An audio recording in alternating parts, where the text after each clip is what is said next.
হজরত আবু বকর রাদিয়াল্লাহু তাআলা আনহু খলিফা নির্বাচিত হলেন। তিনি উসামাকে যাত্রার নির্দেশ দিলেন, কিন্তু আনসারদের ছোট্ট একটি দল মনে করলেন এ মুহূর্তে বাহিনীর যাত্রা একটু বিলম্ব করা উচিত। এ ব্যাপারে খলিফার সাথে কথা বলার জন্য তারা হজরত উমর রাদিয়াল্লাহু তাআলা আনহুকে অনুরোধ করলেন।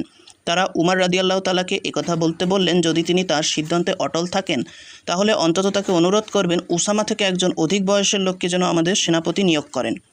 হজরত আবু বকর বসেছিলেন।